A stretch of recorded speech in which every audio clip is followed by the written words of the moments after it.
3 minutes. All right. Everybody ready? Everybody ready? All right, nurses are ready? All right. Get ready. All right, good afternoon, folks. Oh, yeah. All right, let's go. Well, you tell us when to start. All right.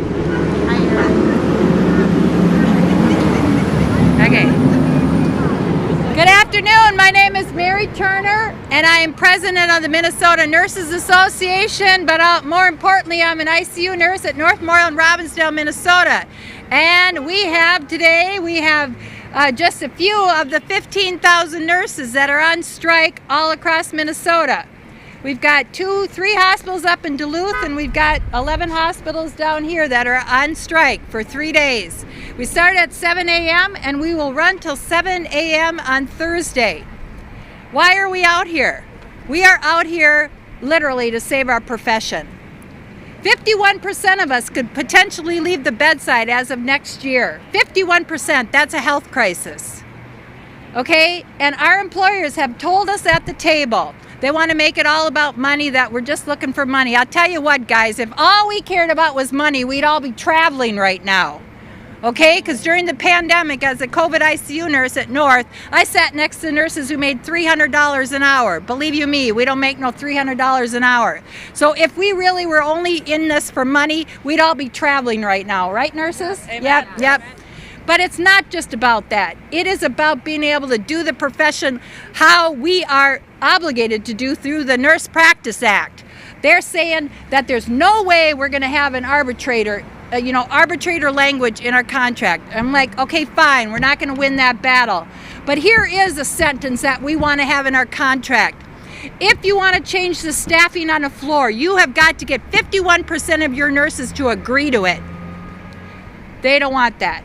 Their response back is, never will we let the nurses control the staffing grids. Never will we let the nurses have a say in our staffing on our floor. Well, that means they're telling us that we will not be allowed to do the job the way we are trained to do, and that is using our assessment skills and our knowledge and our know-how to keep the patients safe. So, guys, this is a fight for our very profession. And with that, I'm going to bring on our next, just to let you know what's going on in our hospitals. I want to say one other thing about the hospitals this morning that we found out from Duluth. Found out on the line at North Memorial that our St. Luke's nurses up there, the ICU nurses that had worked 16 hours, were left on the floor because they did not send any replacement nurses to take report from them. They ended up staying almost 19 hours before they could get out on the floor. In my mind, they were being held hostage. They were being denied their right to get on the street and strike. That is their right as an American citizen, and they were being denied that. Luckily, just as I was telling my North nurses about that, Amber said they came out on the street. Praise the Lord, because I'll tell you what, that is just unthinkable, and my heart went out to those nurses up in Duluth. So I just wanted to let you guys know that little story. But otherwise, ambulances, I was down in Minneapolis, ambulances have been coming and going all day, all morning long. They're trying to transfer people here and there. I don't know what they're doing, but they're all over the place. But I'm going to bring up Melissa Cole, who can tell you a little bit what's going on at St. Paul Children's. Thank you, Mary. My name is Melissa Cole. I'm a registered nurse in the Case Management Department at Children's Minnesota St. Paul campus, where I have spent nearly 34 of my 35-year career. This is a sad moment for myself today, my coworkers, but more importantly, the community and the families who rely on us to provide care for their children. The hospital would like you to think that this is all about money. That is simply not true. We are among the 15,000 nurses across the metro and Twin Ports who are out here today to fight for a voice in our working conditions and improvement in the critical staffing crisis facing healthcare. We are fighting to put patients first before corporate healthcare greed. In the last 3 years, nurses at Children's have watched more than 500 of our most dedicated, highly skilled, qualified colleagues leave the bedside due to the moral distress of no longer being able to provide the care and quality they believe your children deserve. In the past 2 years, over 3,500 concern for safe staffing reports have been filed by children's nurses alone. That's more than any other M&A facility in the state. We continue to be forced to do more with less. This means that on over 3,500 occasions, a nurse has felt that they had an assignment that compromised the safety of our children, the standards of care. This is no longer sustainable. 36 hours ago, I sat at the table with children's nursing leadership for our 22nd bargaining session. 22 times my employer had the ability to do the right thing and put the safety of children first. Instead, they have committed to be uninterested in our proposals that allow nurses to have a voice in the development of safe staffing plans that would help retain and recruit nurses and that would improve the working conditions inside our facility. They were unwilling to respond to our latest proposal, instead walking away at midnight on Saturday night and then canceling bargaining sessions that we did actually have scheduled for tomorrow. This is what has forced us to be here today. Nurses are united as we have never been before. We are united in fighting for our profession. We are united in fighting for a fair contract. We are united in fighting for the safe staffing that allows us to provide the absolute best care that we all deserve. Today is historic. 15,000 nurses out in the largest nurses' strike in American history. However, we are not out here to make history. We are here to pave the way for the future of nursing and healthcare. Thank you. And then next is Brittany Levicari from United. Hi, my name is Brittany Levicari. I am an emergency room nurse at United Hospital. I would like to make one thing clear. Nurses want to be in the hospital today. Nurses are angry and disappointed that hospitals are continuing to choose profits over health care. We want, like I said, to be inside that hospital. We don't want to be walking the lines, but we're not willing to continue with the status quo. We are tired of not being heard. We are tired of not being able to provide for our patients the way that we know our patients deserve to be provided for. And I also want to make this very clear. The staffing shortages and crises within the hospital absolutely did not start with this pandemic. It started with lean management and staffing cuts. The pandemic just shed light on it and made it worse. We are the bottom line, standing up, taking care of our patients. We will not allow our community to not be served in the way that they deserve to be served. I would like to bring up Representative Tina Liebring. Thank you.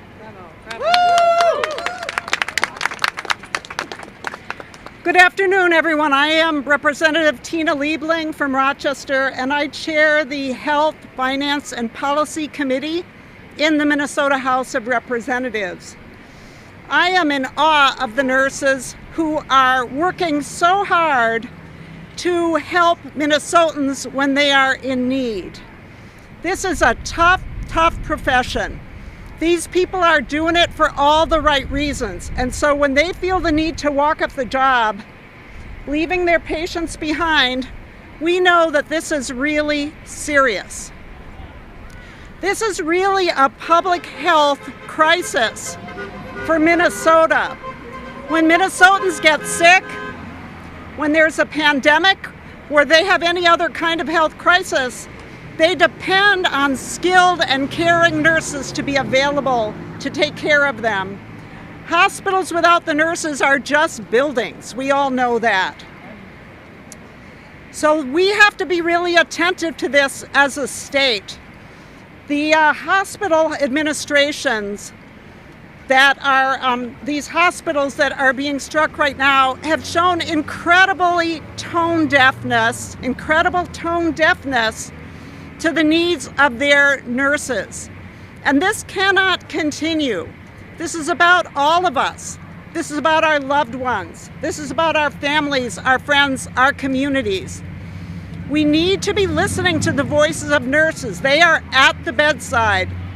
The idea that we're going to have so many nurses leaving the bedside, that we have these shortages, I do not believe for a minute that this is about money. This is about how you're treated. Everybody knows right now how you're treated by your employer means everything. And the idea that nurses are treated as expendable is absolutely unacceptable. So I'm very proud to be here today standing in support of the nurses who are out on strike. And I call on the hospital executives to listen to them, to give them a voice in the interests of all Minnesotans. Thank you very much.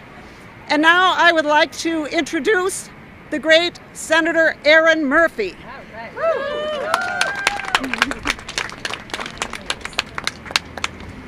Good afternoon. My name is Erin Murphy. I am a licensed registered nurse here in the state of Minnesota, and I serve in the Minnesota Senate.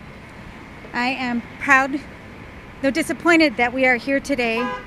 And I know, as the nurses have already given voice, that the registered nurses across the state who are out on the line today would much rather be inside the walls of the hospital doing the thing that they have prepared for, which is to care with high quality and excellence the Minnesotans who find themselves inside our hospitals.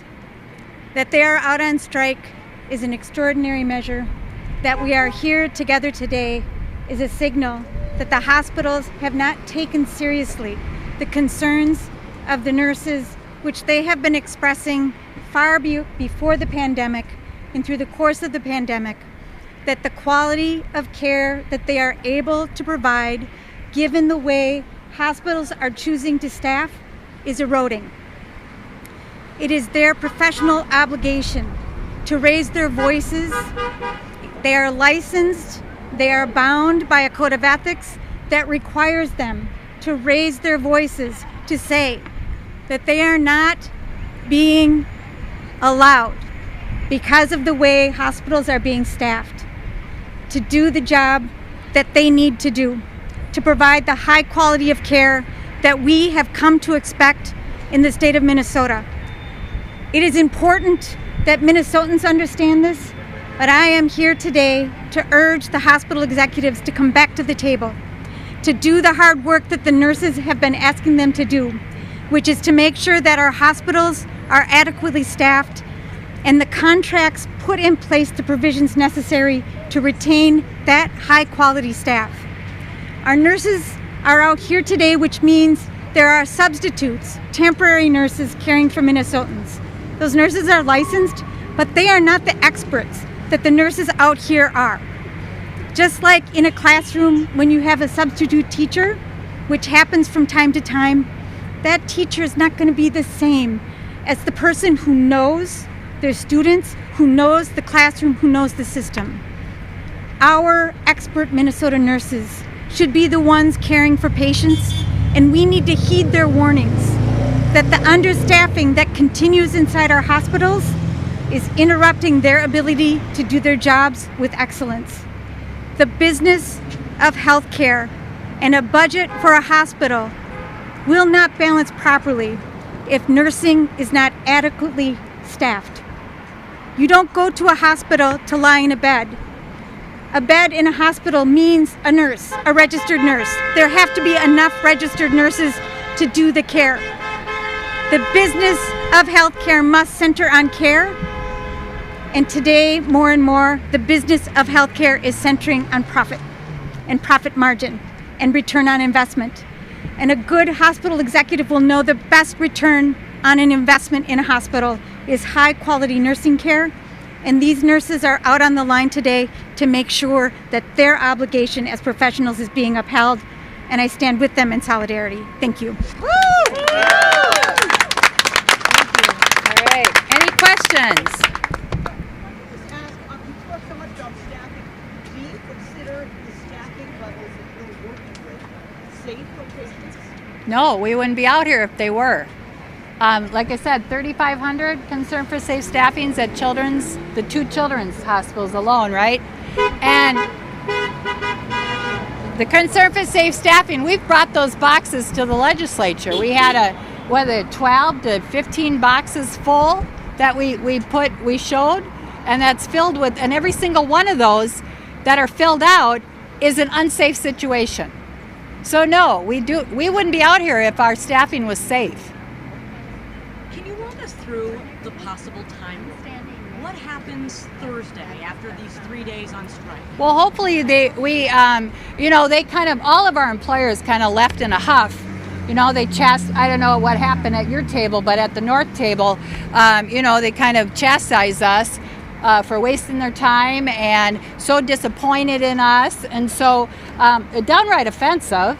So I would assume we're going to all want to get back to the table as soon as possible, but I don't know if we're going to be waiting for their invitation or what, but we'll make the effort, because we bargained all the way until, I think Children's was at the table till well after midnight. Fairview was at the table. The two Duluths were at the table. And so we were bargaining well into early Sunday morning. And so we did it as long as we could. And then the employers walked away and said, we're done with you for now. But if there are no talks scheduled, and my understanding is there are none now, right, what happens Thursday? Well, that's where we we go back to work, if that's what you're saying. We go back to work at the strike ends at 7 a.m. and we continue in our contract fight. If you're going to ask for strategy beyond these 3 days, that we have to go back as a group to figure out. So we are hoping that it'll be enough to bring them back to the table. What's your advice for patients during this strike? Should they avoid these facilities if they can? I don't want to say that they shouldn't come to the hospital if they need to. You know what I mean? We're never gonna say stay home if you need to be at a hospital. It's their responsibility right now to see that people get the care when they walk in there. That's their responsibility. It is not the responsibility of these nurses standing on the sidewalk. Okay, that's why we gave them a 10-day notice. So I would never say that don't go to the hospital if you need to. Never. You want to add something? Yeah, I'd like to add something to that. Just to add to that, this strike can end at any moment if they would actually come to the table and settle a contract. That's right. We want to be in there. So we want to take care of the patients. We are committed to the community.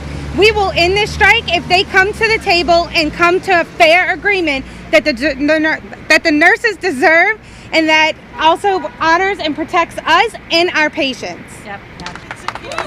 Absolutely. Yep. I'm Brittany. Yep. What if you elaborate? What does that look like? Well, okay, I'll tell you one thing. So we heard about the concern for safe staffings. We want assurance in our contract that if a nurse says that their patient assignment is unsafe, that we are not disciplined.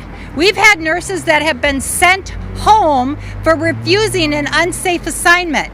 We want some assurance that we can use our intelligence and our education and our assessment skills to know whether our assignment is safe or not.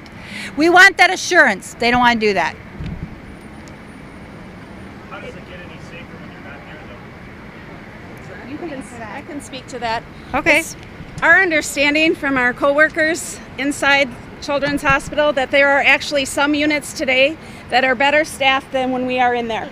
Yeah. It's more important to them now than to provide care on a daily basis with their regular employees who have been begging and pleading and filling out over 3,500 concern for safe staffing reports voicing our concerns. Yeah. And we've heard the same stories everywhere, that the staffing has never been better. They've been bragging about it all the days, these last few days leading up to the strike, about how good their staffing is going to be. It sounds like staffing is the sticking point because you've already decreased the wages. We have. You know, yeah, right now we'd settle for them bargaining what I fondly call the wage war in good faith. Up in Duluth, they haven't made a pass. They haven't come back with a counter in about 4 sessions, and it's almost as bad here. I think Lina threw out a 12%. We are at 11.5%, but they refuse to counter anything. And now up in Duluth, I believe 27 was put across the table. So we're coming down, but they're not doing the other way. They're not doing that fair. They think it's no big deal for us to bargain against ourselves, but God forbid they should bargain against themselves. That isn't the way it works, people. And clarify, are all the negotiations for each hospital happening separately? And is it possible you could have a breakthrough at Children's and not at the other hospitals? I'm just trying to understand how that's Potentially. I mean, we did try to do a common table. That kind of fell apart. You know, they're kind of want to do, they're probably looking for that, was somebody to, you know, somebody to settle kind of thing. You know, actually, I would have loved it if Children's or Fairview could have settled this contract over the weekend.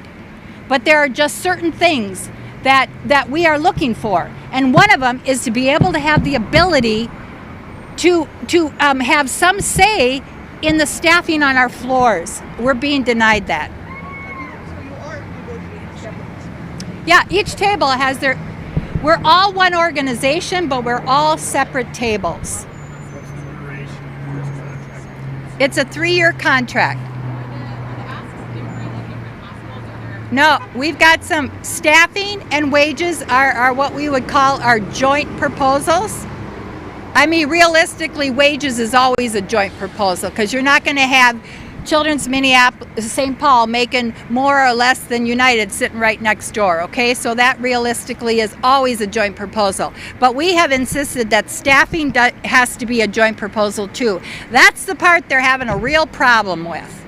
And when you talk about 29% or the 11 or 12% they're offering, is that an increase over 1 year or over the 3-year contract? I'm glad you asked that because they seem to keep putting it out there that way back when it was 39, we expected that all in 1 year. No, the 27% that was put forth in Duluth is over a 3-year term. Right now, it's at 12% here, so that's 5% the first year, 4% the second year, and 3% the third year. But the only hospital system that's gotten that is Alina.